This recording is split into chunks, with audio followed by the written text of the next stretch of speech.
Bismillah. Assalamualaikum warahmatullahi wabarakatuh.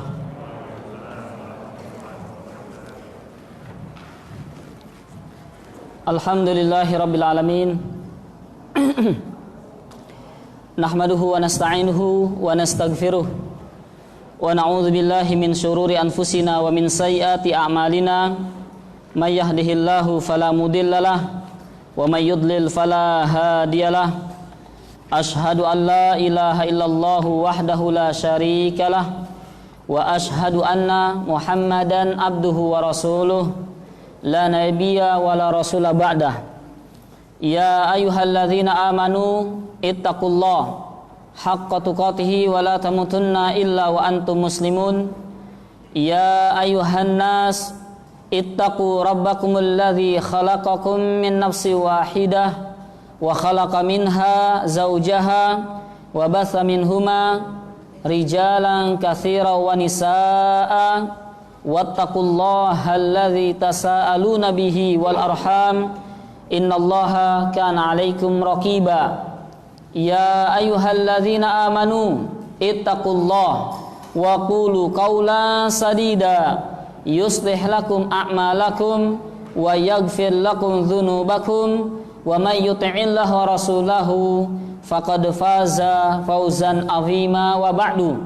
I'lamu rahimani wa rahimakumullah fa inna ahsanal kalami kalamullah wa khairal huda huda Muhammadin nabiy sallallahu alaihi wasallam wa syarrul umuri muhdatsatuha fa inna kulla muhdatsatin bid'ah wa kulla bid'atin dhalalah wa kulla dhalalatin finnar. Amma ba'du.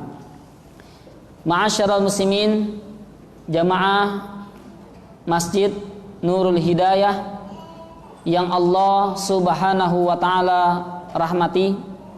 Alhamdulillahi rabbil alamin.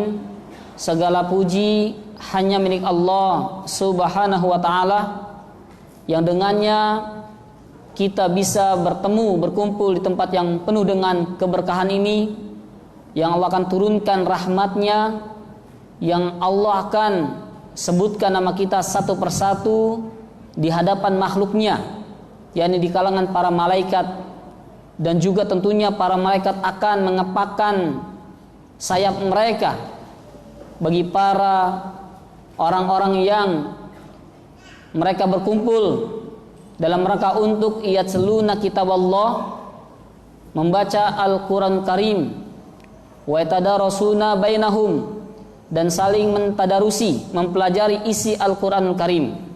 Semoga kita mendapatkan rahmat Allah dan juga dinaungi oleh para malaikat, dan tentunya semoga Allah Subhanahu wa taala yakni mewafatkan kita semuanya dalam keadaan husnul khatimah.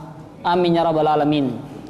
Kemudian di majlis ta'lim ini juga kita tidak lupa mengucapkan salawat dan salam, semoga senantiasa selalu tercurahkan kepada Nabiul Mustafa Nabiuna Muhammad sallallahu alaihi wasallam, dan juga semoga tercurahkan kepada para sanak famili beliau radhiyallahu ta'ala anhum jami'an, kepada para sahabat beliau radhiyallahu ta'ala anhum jami'an, dan juga semoga kepada kita sekalian, yakni sebagai umat Rasulullah sallallahu alaihi wasallam. Amin ya rabbal alamin.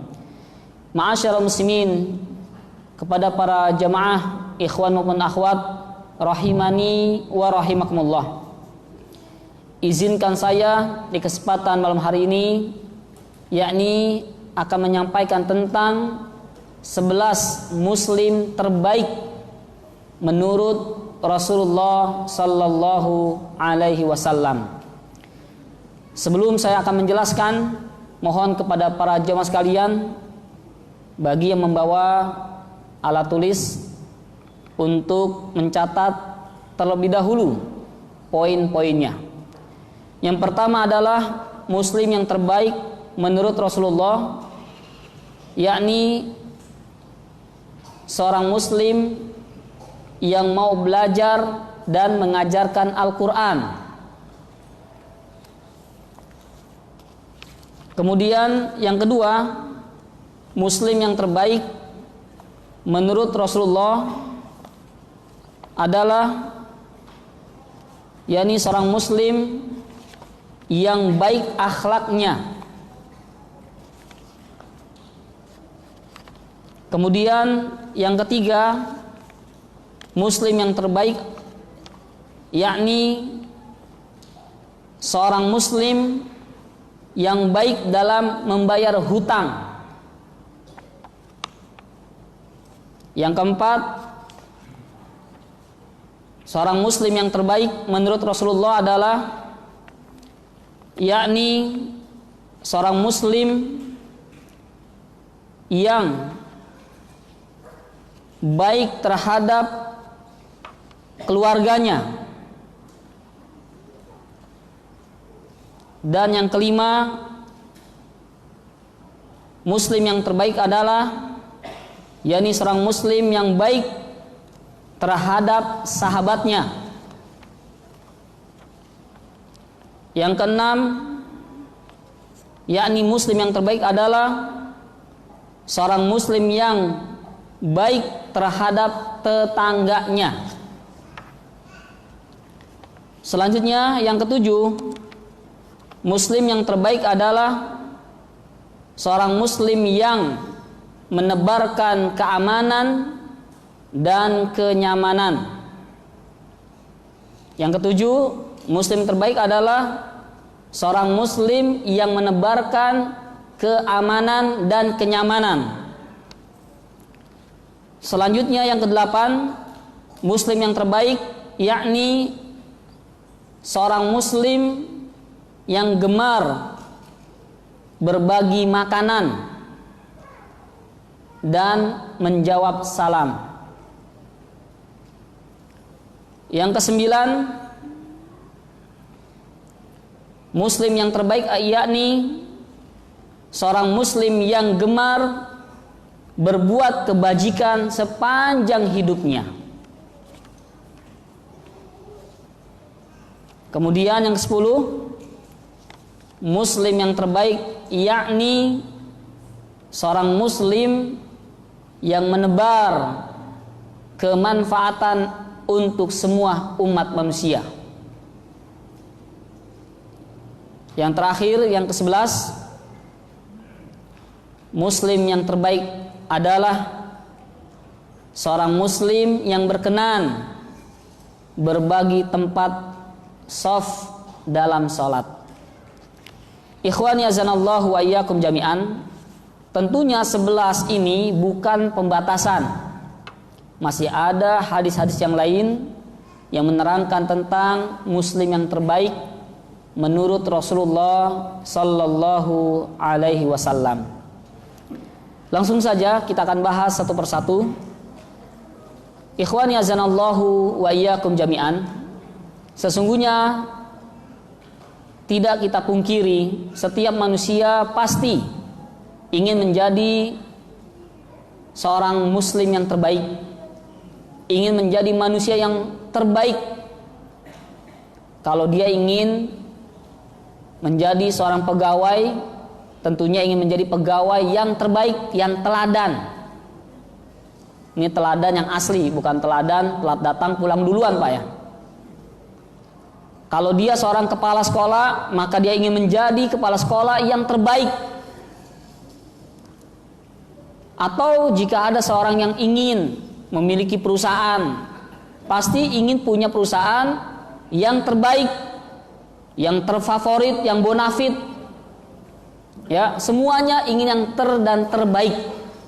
Hatta memiliki alat komunikasi, ya, handphone, apalagi mungkin punya kendaraan yang super mewah, super cepat, yang terbaik semuanya.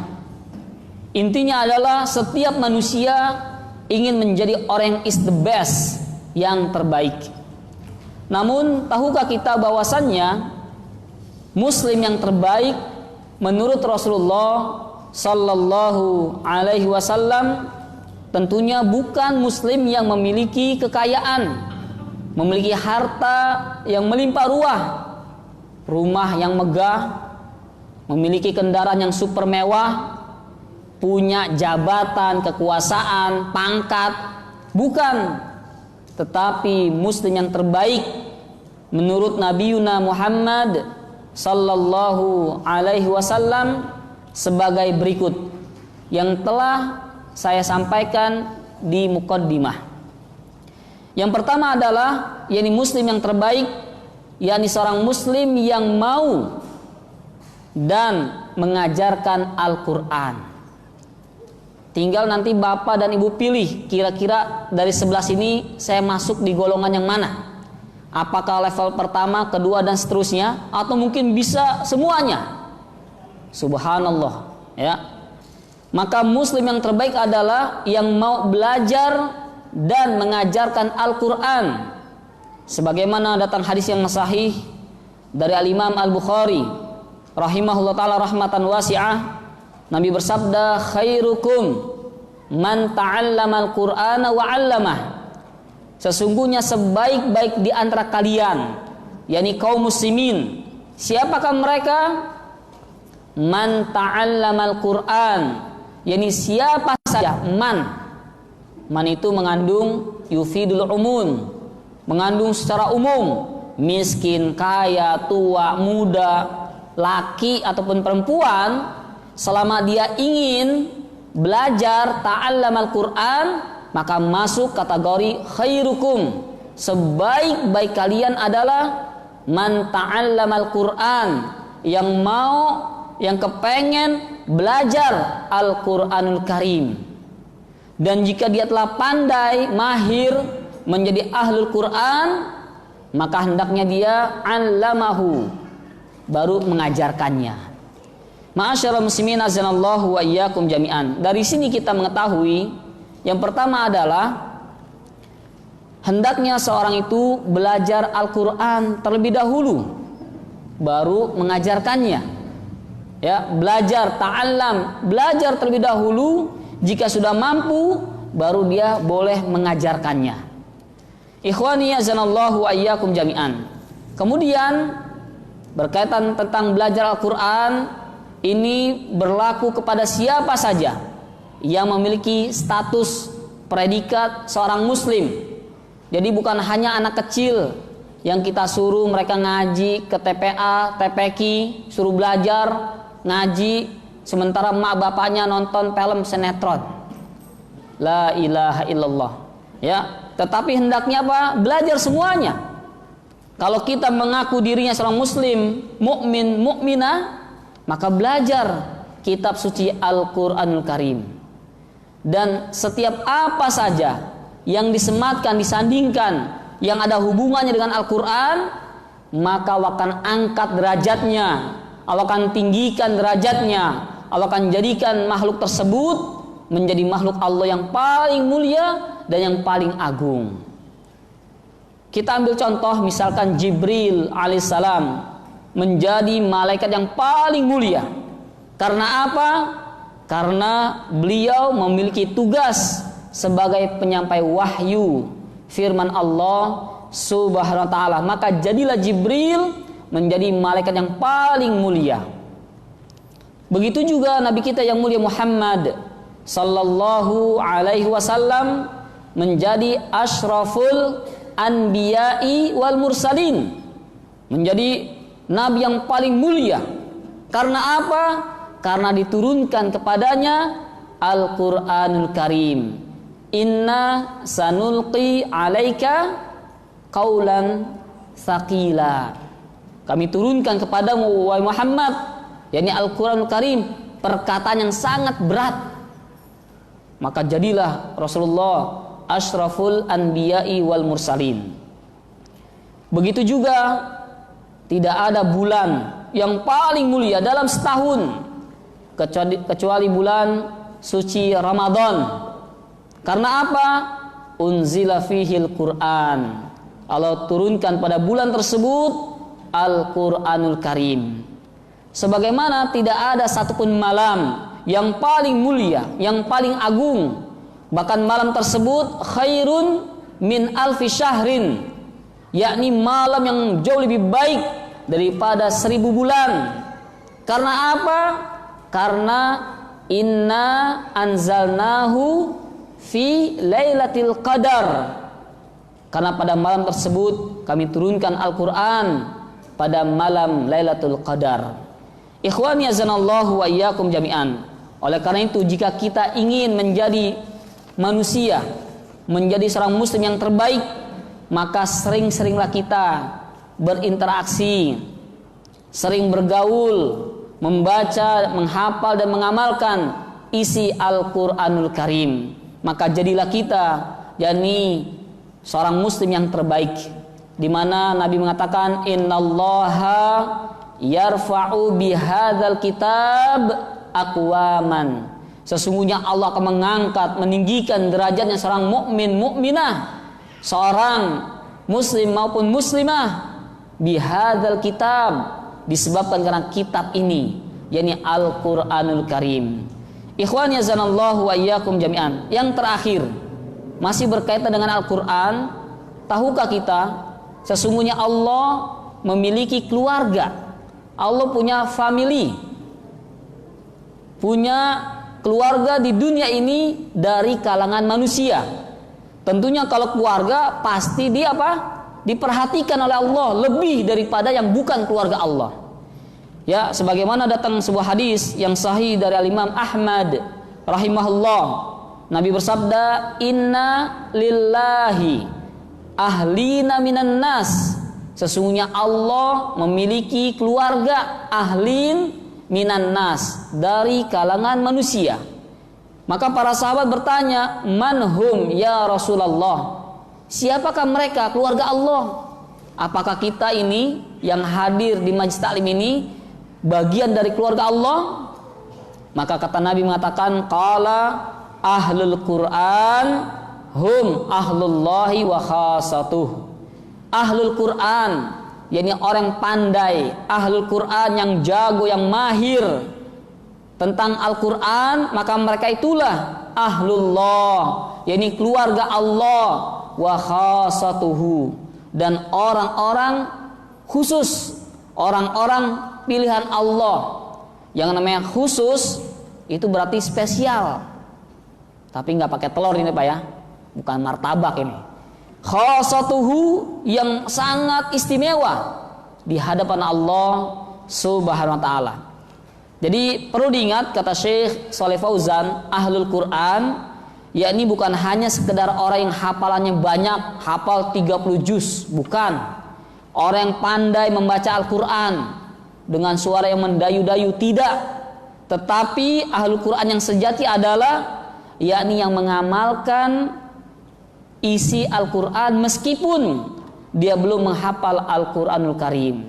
Jadi di antara kita bisa menjadi ahlullahi wa khasatuhu, menjadi bagian keluarga Allah dengan cara menghafal, membaca Al-Quran, dan lebih ditekankan lagi untuk mengamalkan apa saja yang Allah perintahkan di dalam Al-Quran dan menjauhi segala apa saja yang Allah larang di dalam Al-Quranul Karim.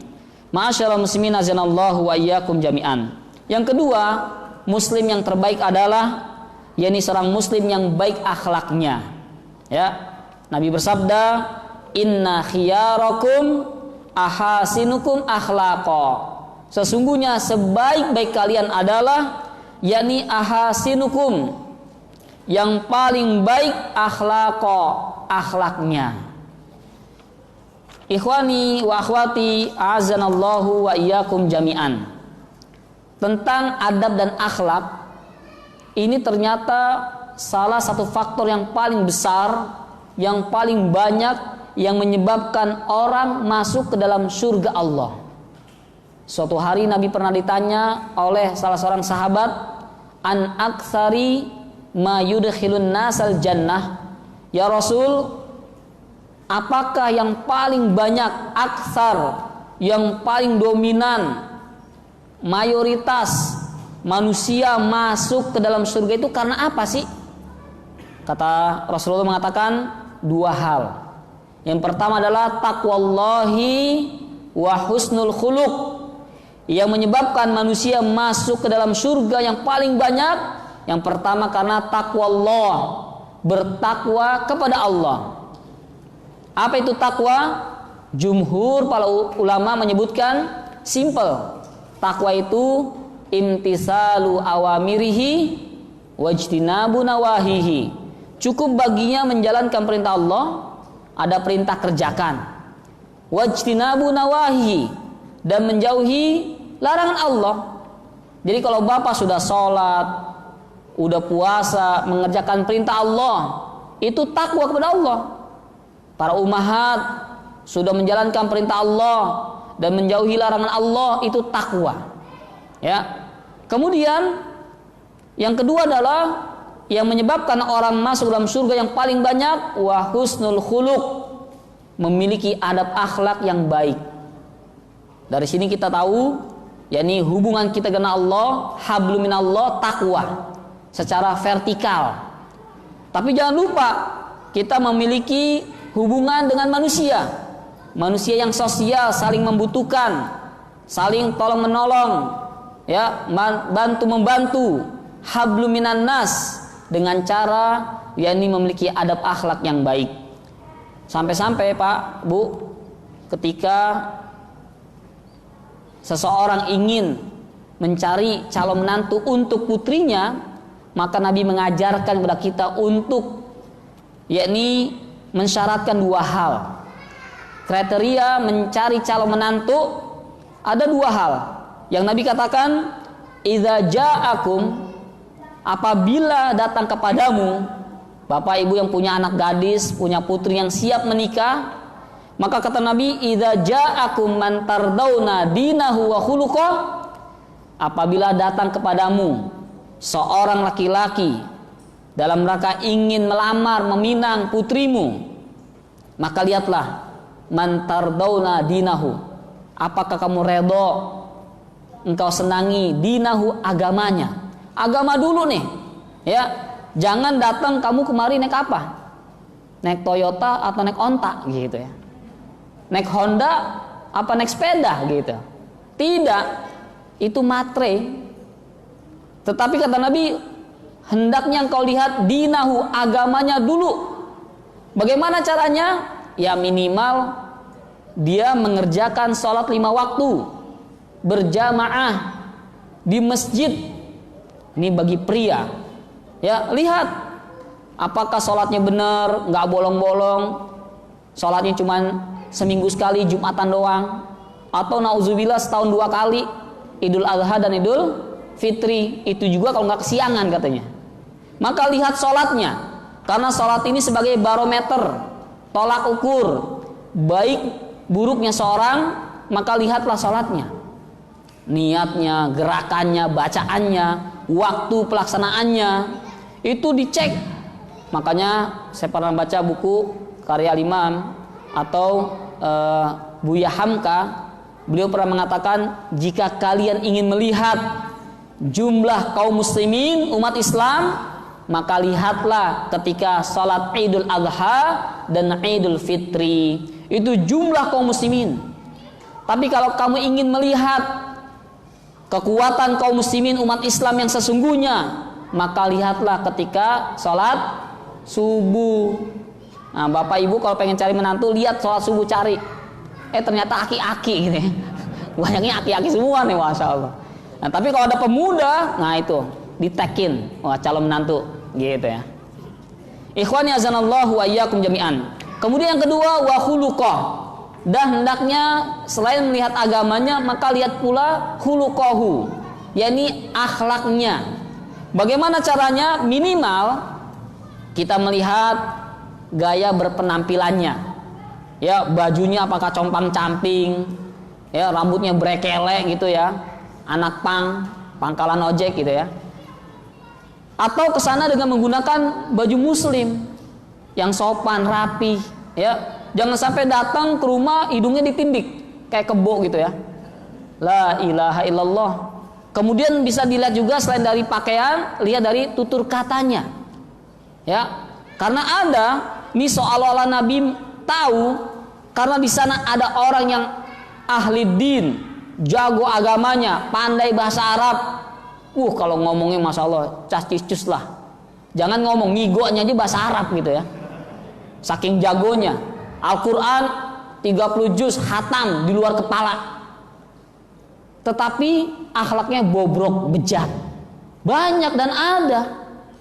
Mulutnya kotor, suka menghujat sana kemari, menghasut, bahkan penipu. Ada ahli din, ahli agama yang gelarnya profesor, doktor, LC, MA, MCK gitu ya. Ternyata akhlaknya kurang baik. Maka harus digabungkan antara din dengan akhlak. Dan ada orang yang akhlaknya baik tapi agamanya kurang. Ya, saya pernah ke daerah Jawa itu, subhanallah, mereka ada akhlaknya luar biasa. Kalau kita tanya, "Pak, maaf Pak, rumah fulan di mana ya?" "Oh, di sana," gitu ya. Sopan gitu.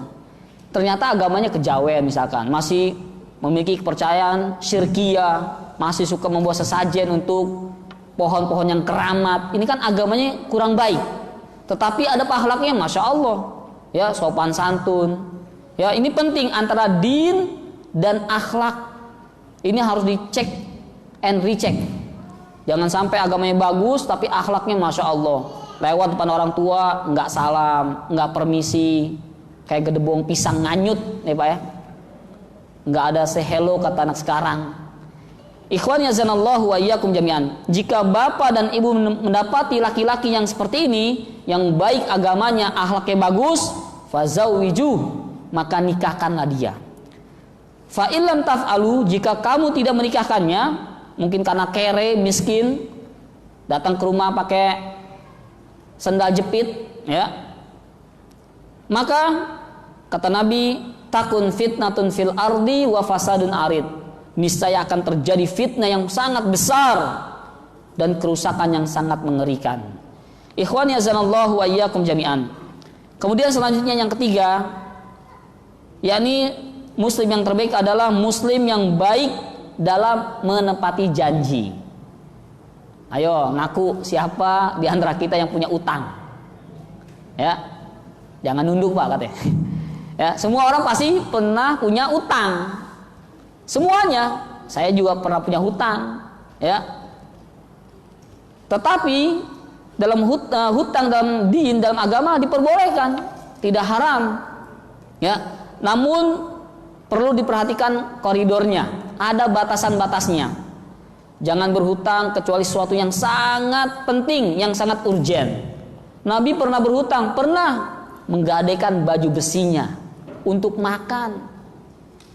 Kalau kita enggak berhutang buat gaya-gayaan, ya, terutama para umahat nih, ngajinya rajin bener karena punya seragam semua. Kajian ini punya seragam, kajian itu punya seragam. Masya Allah ya. Kalau lewat tuh bunyi tuh bajunya, tang tang tang tang ya, boleh ngutang gitu. Belum lunas, ya. Hati-hati, ya.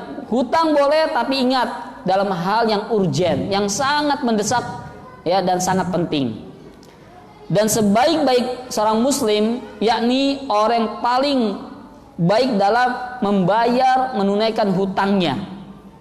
Nabi mengatakan, fa inna min khairikum ahsanakum qada'an. Sesungguhnya sebaik-baik di antara kalian adalah yang paling bagus, yang paling baik dalam membayar hutang. Ya, jangan suka menunda-nunda bayar hutang. Padahal dia punya, mampu, belum jatuh tempo ini, ntar aja deh. Jangan. Kalau punya langsung. Kalau dia tahan-tahan sampai jatuh tempo, ini merupakan kezaliman. Nabi katakan, matlul ghani zulmun. Orang yang suka menunda-nunda bayar hutang, padahal dia mampu, ada uangnya, tapi ditunda-tunda, ini merupakan kezaliman. Yang namanya zalim itu dosa besar dan haram hukumnya. Kemudian juga ancaman bagi orang yang mati, meninggal dunia, walaupun dia mati syahid tapi masih punya utang, nggak bisa masuk surga.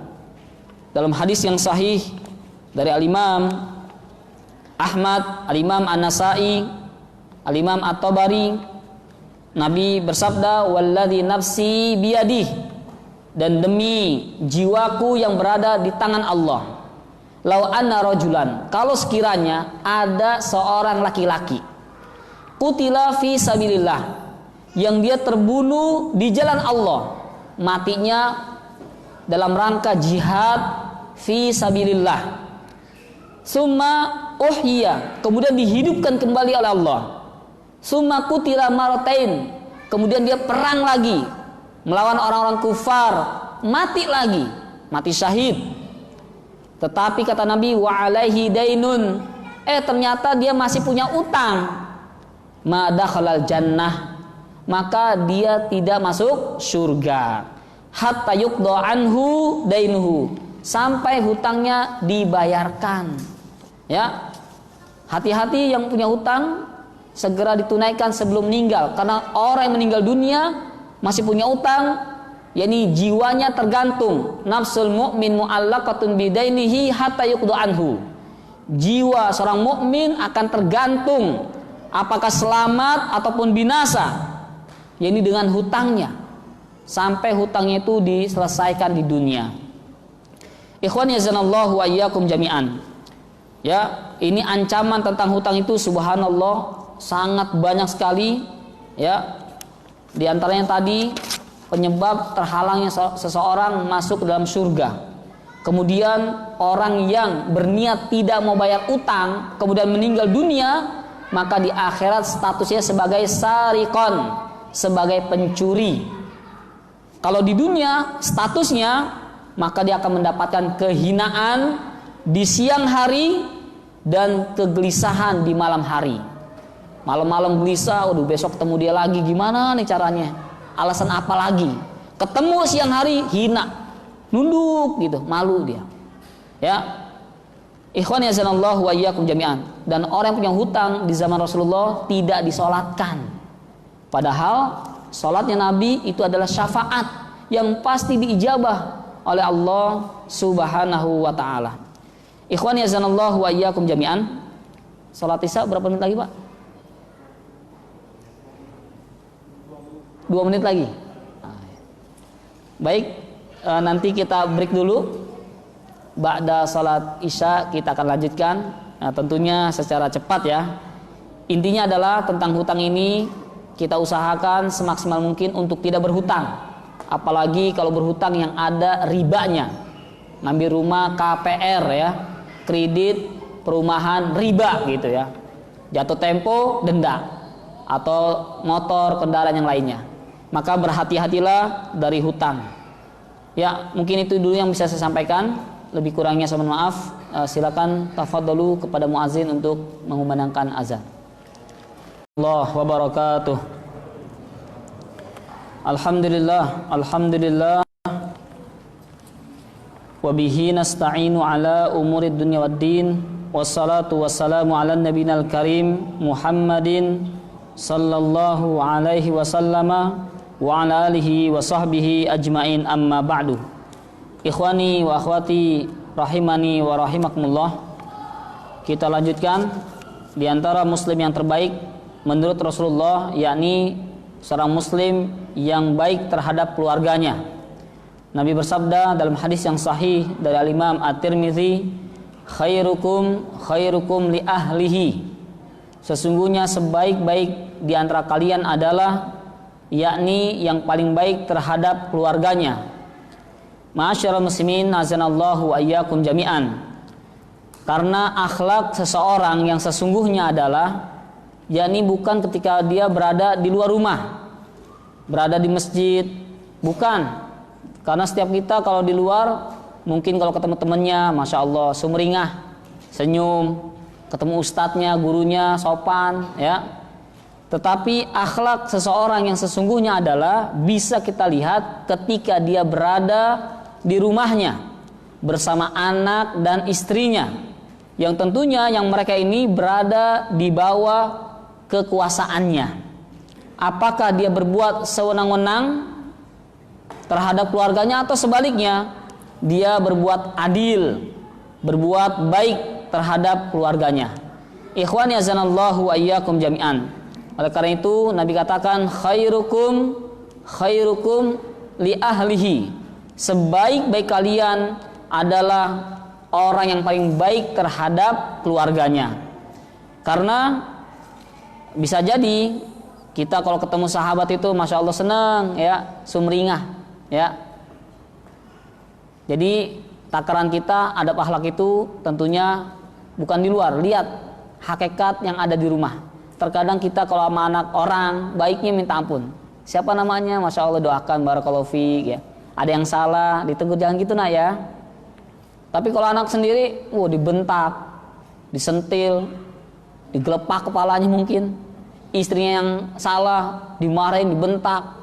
Nah ini akhlak yang sesungguhnya itu ada di rumah ya.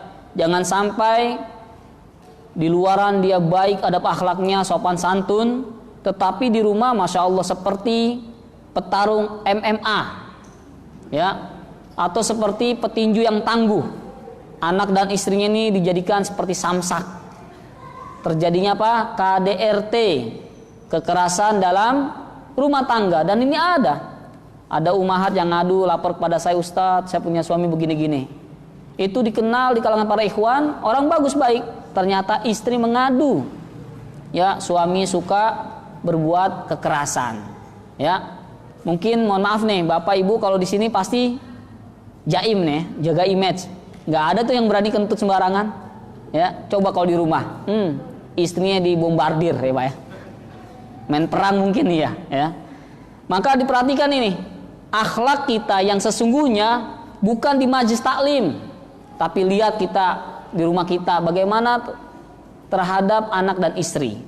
Oleh karena itu Nabi katakan wa ana khairukum li ahli, wa ana khairukum li ahli, dan saya ini adalah sebaik-baik orang terhadap keluargaku. Nabi langsung praktek ya, bukan hanya mengatakan sebaik-baik kalian yang paling bagus terhadap keluarganya, udah nggak sampai situ, tapi Nabi katakan wa ana khairukum, dan saya adalah orang yang paling baik di antara kalian li ahli, terhadap keluargaku ya.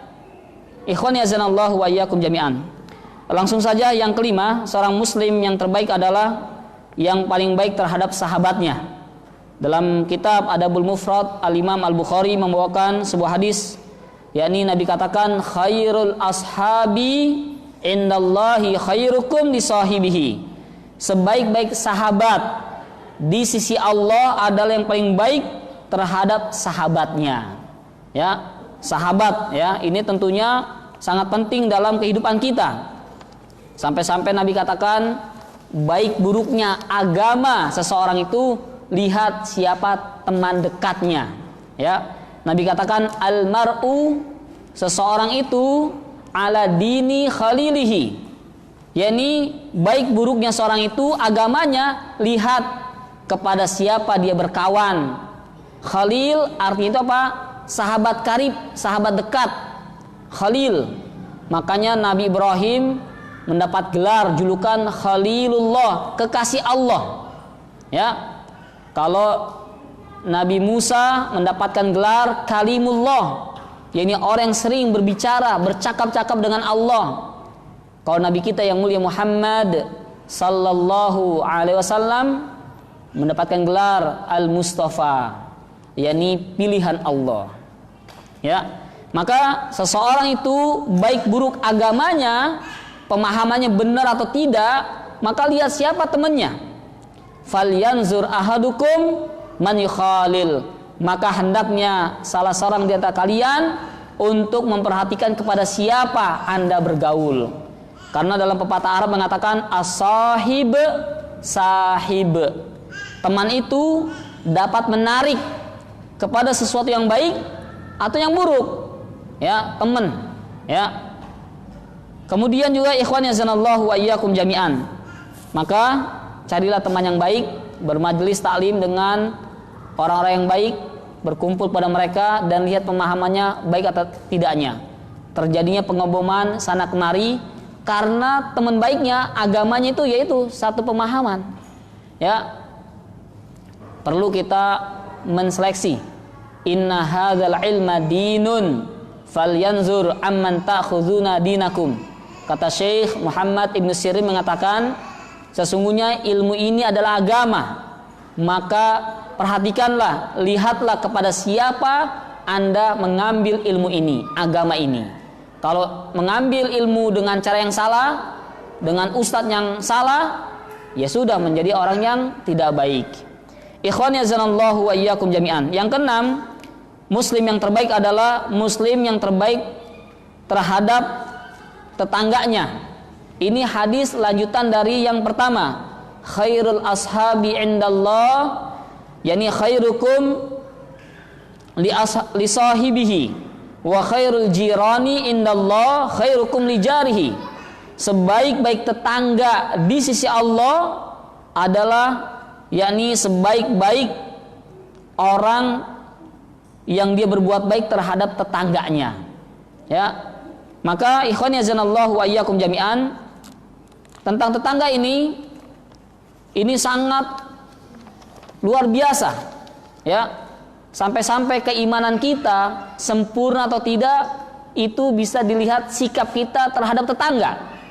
Nabi katakan, man kana yu'minu billahi wal yaumil akhir falyukrim jarahu. Siapa saja yang mengaku-ngaku dirinya beriman kepada Allah, maka hendaknya dia memuliakan tetangganya. Siapa saja yang mengaku dirinya beriman kepada Allah dan hari kiamat, falyukrim jarahu, hendaknya dia mengagungkan, memuliakan, menghormati tetangganya. Kalau kita sudah berbuat baik pada tetangga, maka keimanan kita sempurna. Kemudian juga Nabi mengancam, ya, bagi orang yang membuat tetangganya tidak aman. Ya, Nabi katakan, la yadkhulul jannata man la ya'manu jaruhu bawa'iqah. Tidak masuk surga orang yang membuat tetangganya ini merasa tidak nyaman, tidak aman dari gangguannya. Ya, jangan sampai gara-gara pindah rumah, pindah kontrakan gara-gara kita ini. Ini bahaya nih, masuk ke dalam hadis la yadkhulul jannah, tidak masuk surga orang yang membuat tetangganya merasa tidak aman dari kejelekannya. Kemudian saking pentingnya hak tetangga ini sampai-sampai Nabi mengatakan mazala Jibril, senantiasa selalu saja Jibril yusini, memberikan wasiat, jangan kepada saya biljar, tentang tetangga, haknya ini dan itu segala macam, hatta zanantu, sampai-sampai aku mengira bahwasannya annahu sayuwarrisuhu, ini jangan-jangan kalau saya mati, saya meninggal dunia, ini tetangga dapat jatah warisan nih. Saking seringnya Jibril memberikan wasiat agar saya berbuat baik kepada tetangga. Ikhwani azanallahu wa iyyakum jami'an. Kemudian masih banyak hadis-hadis tentang tetangga, kita cukupkan, ya. Yang ketujuh, seorang muslim yang terbaik adalah seorang muslim yang menebarkan keamanan dan kenyamanan. Nabi katakan, khairukum man yurja khairuhu wa yu'manu syarruhu. Sebaik-baik kalian adalah yang paling yurja, yang paling diharapkan. Apanya? Khairuhu, kebaikannya. Kalau ada dia nyaman, enak nih. Ya.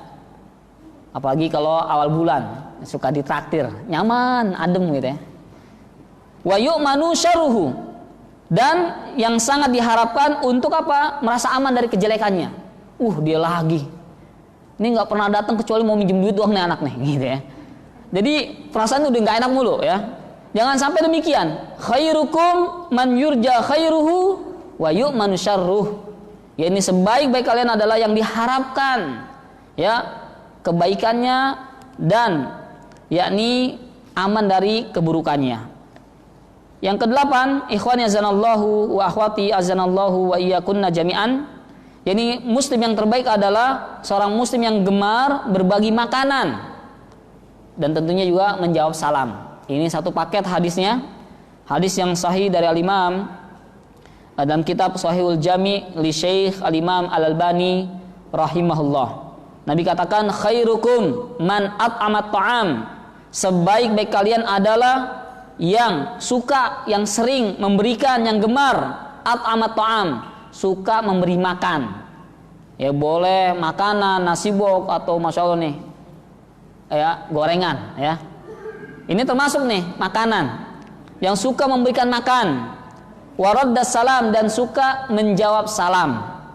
Sekarang kan ada apa ya, gerakan yang kalau Jumat berkah gitu ya. Habis sholat Jumat suka bagi-bagi, namanya apa ya, gerbanas katanya, gerakan bagi nasi gitu ya. Pokoknya macam-macam lah. Ini nggak apa-apa, diperbolehkan ya. Tentunya kalau bisa jangan dikhususkan hari Jumat, karena orang makan bukan hari Jumat doang, tiap hari makan. Kalau ada uang bagikan, traktir teman ya, tetangganya, saudaranya. Waraddas salam, dan yang sebaik-baik kaum muslimin adalah yang suka menjawab salam, karena salam hukumnya wajib. Ketika ada orang yang tidak menjawab salam, dia berdosa. Adapun menebarkan salam, ini hukumnya sunnah. Selanjutnya yang ke-9, muslim yang terbaik adalah seorang muslim yang gemar berbuat kebajikan sepanjang hayatnya. Ini hadis yang sangat populer dalam kitab Shahihul Jami. Nabi katakan khairun nasi, sebaik-baik manusia ya, man tala umruhu wa hasuna amaluh, yang paling panjang umurnya, usianya panjang ya, sampai 60, 70 bahkan lebih. Tetapi ingat, wa hasuna amaluh, dan baik pula amalannya ya. Jadi yang umurnya panjang bisa menjadi khairun nas, sebaik-baik manusia, tetapi diikat dengan wa hasuna amaluhu, dan yang paling baik juga apa? Amalannya ya. Tentunya kata-kata khairun nas, sebaik-baik manusia, ini umum. Namun ingat, diikat dengan kata-kata apa? Al-iman. Amaluhu, dengan amalnya. Amalan tidak akan diterima kecuali dengan beriman kepada Allah, yakni ikhlas, dia harus beriman kepada Allah, dan mutaba'atur rasul. Jadi kalau sekiranya ada orang non muslim, karena kalau dikatakan kafir katanya nggak mau apa ya, non muslim, noni ya, non Islam ya, maka kalau ada orang kafir, orang non muslim yang mereka panjang usianya, suka berbuat baik, nggak masuk dalam hadis ini. Karena apa? Dia tidak beriman kepada Allah. Sekalipun banyak amalnya, suka bangun jembatan, sumbang ini, sumbang itu, la yanfa', tidak bermanfaat sedikit pun. Amalan mereka seperti haba'an mansura, seperti debu yang berterbangan banyak tapi tidak berguna. Kemudian yang ke-10, ikhwan yazanallahu wa iyyakum jami'an, yakni adalah khairun nas, sebaik-baik muslim adalah yang suka menebarkan kemanfaatan, suka memberikan manfaat untuk semua manusia. Karena kita manusia sosial yang saling berhubungan, saling membutuhkan satu dengan yang lainnya. Nabi katakan khairun nasi anfa'uhum linnas, yakni sebaik-baik manusia adalah mereka yang paling bermanfaat bagi manusia yang lain. Jangan sampai kita menjadi sampah masyarakat, ya, bukan memberikan manfaat, malah membuat kekacauan, ya, kerusuhan, seperti Muhammad kece, Pak ya. Kece apa kacis itu? Yang jelas nggak kece dia ya. Ikhwan yazanallahu wa iyyakum jami'an. Ini membuat kegaduhan, ya. Tetapi khairun nas, sebaik-baik manusia adalah anfa'uhum, yang suka memberikan manfaat yang besar ya untuk manusia, ya. Itu sebaik-baik manusia.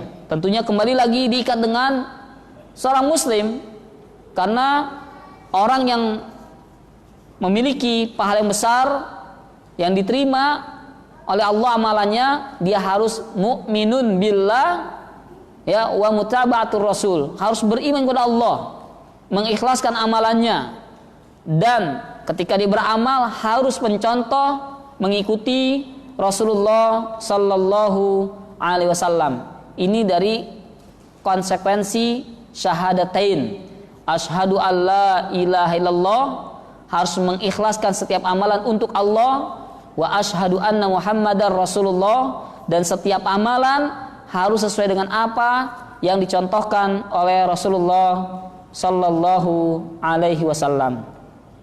Yang terakhir, ikhwani wa akhwati azanallahu wa iyyakum jami'an, seorang muslim yang berkenan berbagi tempat shaf dalam sholat. Ya, ini yang mungkin jarang kita dengar. Ya, dalam kitab At-Targhib wa Tarhib, ya, Nabi mengatakan khiyarukum alyanukum manakiba fis shalah. Khiyarukum, sebaik-baik kalian adalah alyanukum, yang paling alyan. Alyan itu lin, lembut, yang lunak. Kalau ada yang pernah belajar ilmu tajwid ada matlin. Pernah dengar Pak ya? Matlin, matlayin, minal khauf, rabba hadzal bait, matlin ya. Lembut. Yaitu yang paling lembut manakibahum. Manakib yakni bahu. Ya, mankibun, bahu atau pundak. Bukan yang bahunya lembek ya, diginiin kayak agar, bukan. Khiyarukum alyanukum manakiba fis shalah. Yang paling bagus, yang paling baik di antara kalian adalah orang yang paling bagus dalam meluaskan tempat bagi orang yang ingin masuk ke dalam sholat. Jadi kalau kita lagi sholat nih, sekiranya masih ada space, masih ada jarak cukup buat satu orang, maka dipersilakan. Ya, jangan lebar-lebar. Bahkan kita pengen masuk digeser gitu ya, nggak mau dideketin. Ya, ini kalau keadaan situasi sudah normal Pak ya, karena ada di sebagian masjid yang masih jaga jarak ya. Ikhwani azanallahu wa iyyakum jami'an, maka perlu diperhatikan khiyarukum alyanukum manakiba fis shalah. Ya, hendaknya kita berbagi dalam shaf ketika hendak mendirikan sholat ya. Ikhwani wa akhwati azanallahu wa iyyakum jami'an, mungkin itu yang bisa disampaikan ya. Intinya 11 muslim terbaik ini bukan pembatasan, karena di sana ada hadis yang lain, yakni muslim yang terbaik adalah yang memasukkan kebahagiaan, kegembiraan kepada hati seorang muslim yang lainnya. Atau muslim yang terbaik adalah muslim yang qada'ud dain, yang suka membayarkan hutang saudaranya. Atau minimal kalau dia punya hutang sama kita, udah nggak usah bayar lah, pokoknya impas gitu ya. Ini muslim terbaik juga. Tentunya saya tidak masukkan kemari karena waktu yang mungkin tidak cukup tentunya. Semoga apa yang sampaikan bermanfaat bagi saya pribadi dan bagi para jemaah. Semoga Allah menjadikan kita muslim yang terbaik di antara yang Rasulullah telah sebutkan. Amin ya rabbal alamin. Ada beberapa waktu, menit ke depan, 2-3 menit untuk kita buka sesi soalun wa jawabun. Tafadhalu. Oh ya.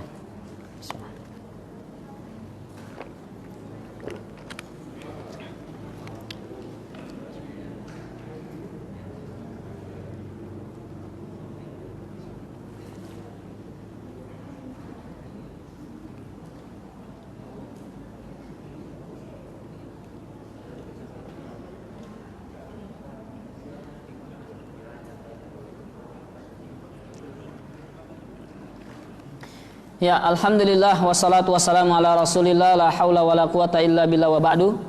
Langsung saja, bismillah. Afwan Ustadz, izin bertanya, bagaimana cara memotivasi para orang tua agar semangat dalam menghafal Al-Quran, karena hampir sebahagian mereka sudah beranggapan terlebih dahulu bahwasanya menghafal Al-Quran itu sulit, dan dengan umurnya yang saat ini mustahil untuk menghafal.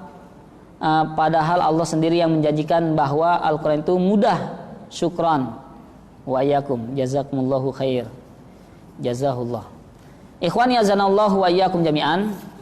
Jadi yang pertama, untuk kita termotivasi semangat menghafal Al-Quran, yang pertama adalah harus banyak baca kitab ataupun hadis-hadis yang berkaitan tentang keutamaan membaca dan menghafal Al-Quran.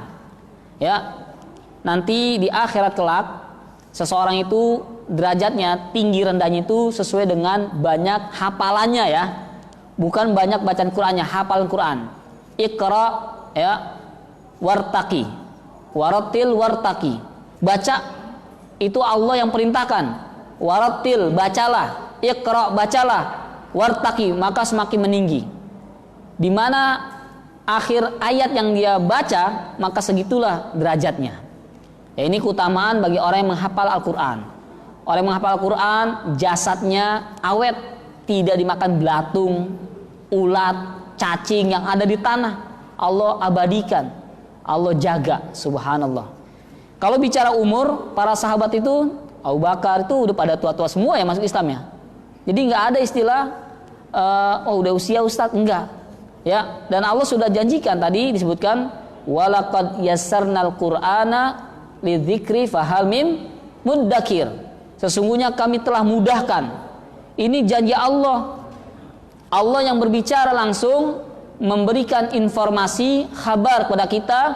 Sungguh kami akan mudahkan, kami mudahkan bagi siapa saja yang ingin menghafal, membaca Al-Quran. Cuman pertanyaan fahal mim muddakir, ada enggak yang mau? Mau atau tidak? Syekh Mukbil bin Hadi Al-Wadi'i, ulama dari Yaman, itu sudah tua.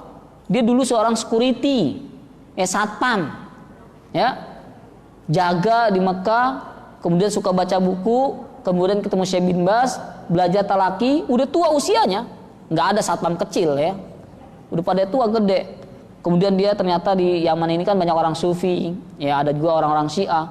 Dia belajar ternyata apa yang ada di negara itu bertentangan dengan kitab-kitab yang ada di Saudi Arabia, karangan Ahlus Sunnah wal Jamaah. Belajar tekun, menjadi seorang ulama besar Ahlus Sunnah wal Jamaah di negeri Sana'a di Yaman. Dan masih banyak lagi, ya, usia-usia ini tidak mustahil bagi Allah jika Allah berikan kemudahan baginya dan ingin, ya, menghafal Al-Quran. Tapi kalau dia sudah beranggapan, aduh sulit nih, udah tua, udah langsung dicatat sama Allah, sulit. Kenapa? Ana inda zonni abdi bi. Aku ini berada di bawah prasangkaan hambaku. In zanna bi khairan falahu. Kalau dia berprasangka baik kepadaku, baginya kebaikan.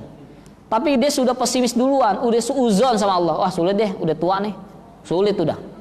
Maka ikhwani azanallahu wa iyyakum jami'an, optimis terus, semangat, ya, untuk membaca dan menghafal Al-Qur'anul Karim. Wallahu ta'ala alam bisawab.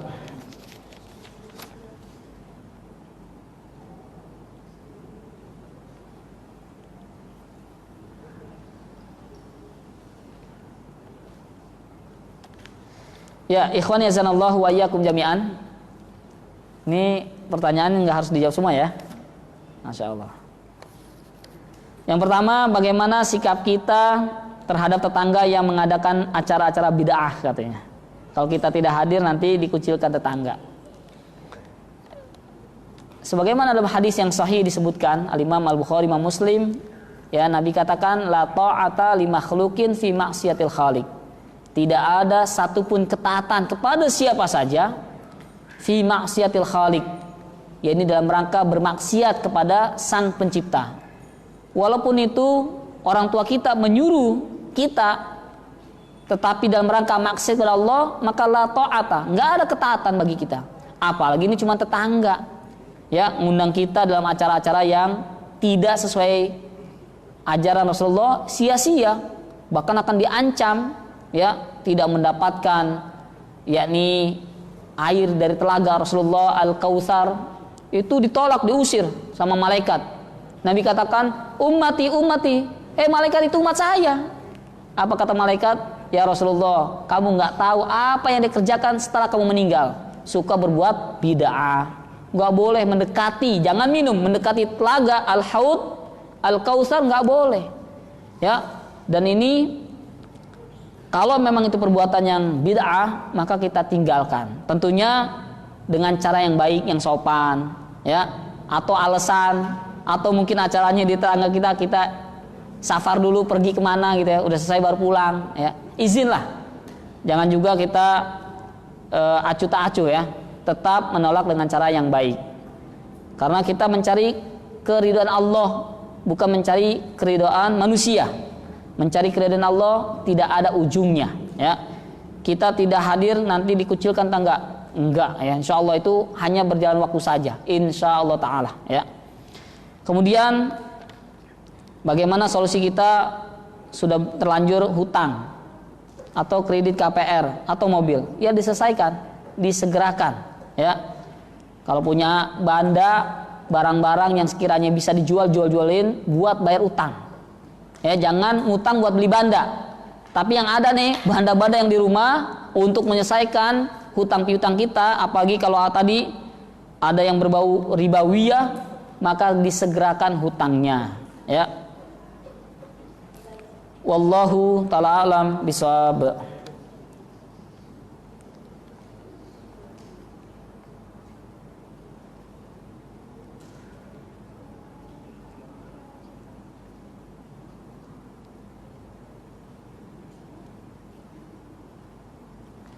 Ya. Assalamualaikum warahmatullahi wabarakatuh. Ini pertanyaan yang terakhir. Assalamualaikum Ustaz. Waalaikumsalam warahmatullahi wabarakatuh. Jadi dalam timbangan agama mana yang lebih diutamakan dalam memilih jodoh? Ya. Antara yang baik pemahaman agamanya tapi akhlaknya masih buruk, atau yang baik akhlaknya tapi pemahaman agamanya masih kurang. Jazakallahu khair. Ya, jika kita melihat dari hadis yang telah saya bacakan, idza ja'akum man tardawna dinahu wa khuluqah, ini dua syarat mutlak, ya. Jadi nggak bisa dipisahkan antara agama dengan akhlak. Ini saling berkaitan. Sebagaimana tadi bahwasanya faktor yang terbesar orang masuk ke dalam surga yaitu takwa Allah, bertakwa agamanya, wa husnul khuluq akhlaknya. Takwa Allah berkaitan dengan Allah, hablum minallah, wa husnul khuluq hablum minan nas. Jadi kalau ditanya mana yang lebih utamakan, dua-duanya lebih utama. Akhlaknya harus bagus, minimal tadi tutur katanya, mungkin bisa lihat dari pakaiannya, ya. Kemudian juga agamanya, ya, akhlaknya bagus tapi nggak sholat, ini bahaya. Ya, bahaya sekali. Agamanya bagus, akhlaknya rusak, berarti ada yang jelek agamanya. Ya, karena agamanya bagus, ya, pemahamannya bagus, benar, insya Allah dapat merubah adab akhlaknya yang buruk jadi bagus. Tapi kalau akhlaknya jelek, agamanya bagus, ini bagus apanya dulu nih? Apakah titelnya berderet gitu? Ini nggak jaminan. Walaupun dia nggak bertitel, ya, tapi mengikuti pengajian yang benar, yang ahlu sunnah wal jamaah, insya Allah akhlak adabnya akan mengikutinya. Banyak seperti ini, ya, ada ibunya sakit, ya, nggak mau ditemenin kecuali sama anak yang terakhir si bontot. Anaknya ada 5, tapi mau ditemenin sama anak yang terakhir mulu. Kenapa? Berbaktinya luar biasa. Kenapa? Agamanya belajar bagus.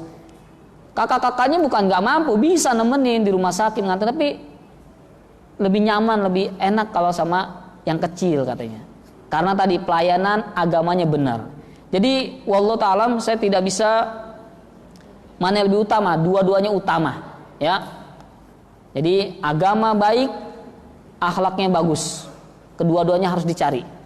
Jangan sampai cuman lihat, wah ini nih primus nih katanya, pria muka musolah gitu ya.